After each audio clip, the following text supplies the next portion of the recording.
Oman প্রবাসী এবং নতুন গমনেচ্ছু বাংলাদেশিদের জন্য বেশ কিছু গুরুত্বপূর্ণ ও ইতিবাচক আপডেট রয়েছে। ওমান সরকার এবং বাংলাদেশ দূতাবাসের সাম্প্রতিক কার্যক্রমের ভিত্তিতে সর্বশেষ অবস্থা নিচে তুলে ধরা হলো। ওমান শ্রমিক ভিসার সর্বশেষ অবস্থা 2026।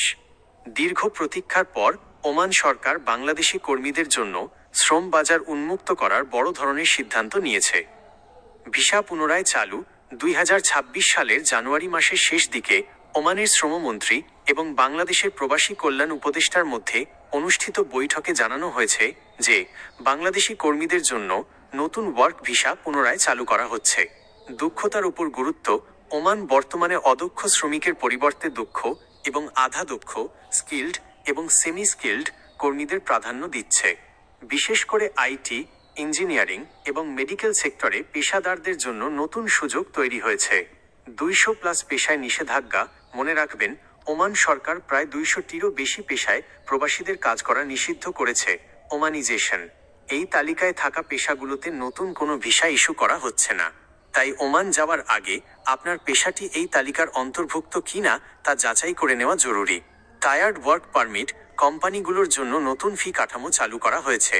যেসব কোম্পানি ওমানি নাগরিকদের নিয়োগের লক্ষ্যমাত্রা ওমানিজেশন টার্গেটস পূরণ করছে না, তাদের জন্য প্রবাসী কর্মীদের ওয়ার্ক পারমিট ফি দ্বিগুণ করা হয়েছে। 2. বাংলাদেশ দূতাবাসের কার্যক্রম ও সেবা। মাস্কাটে অবস্থিত বাংলাদেশ দূতাবাস প্রবাসীদের কল্যাণে বেশ সক্রিয় ভূমিকা পালন করছে। অবৈধ কর্মীদের বৈধতা। যেসব বাংলাদেশি কর্মী ওমানে অনিবন্ধিত বা অবৈধভাবে আছেন, তাদের কোনো জরিমানা ছাড়াই বৈধ হওয়ার বা দেশ ত্যাগের বিশেষ সুযোগ দিতে দূতাবাস কাজ করছে। ই পাসপোর্ট ও এনআইডি সেবা।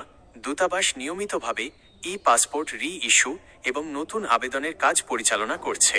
এছাড়া প্রবাসীদের জন্য এনআইডি সংক্রান্ত সেবা আরও সহজতর করা হয়েছে।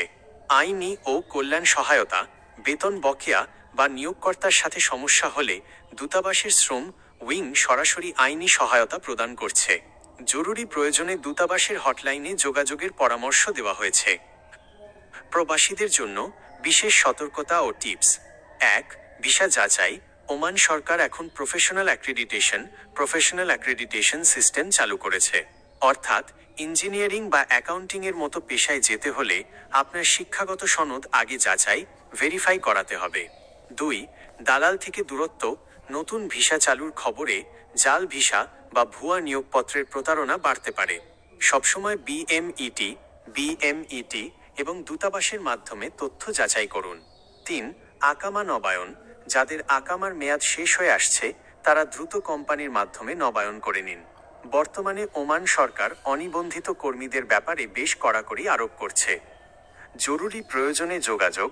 মাস্কাট দূতাবাসের কনসুলার বা শ্রম সংক্রান্ত যে কোনো তথ্যের জন্য তাদের অফিসিয়াল ওয়েবসাইট বা ফেসবুক পেজ নিয়মিত অনুসরণ করুন।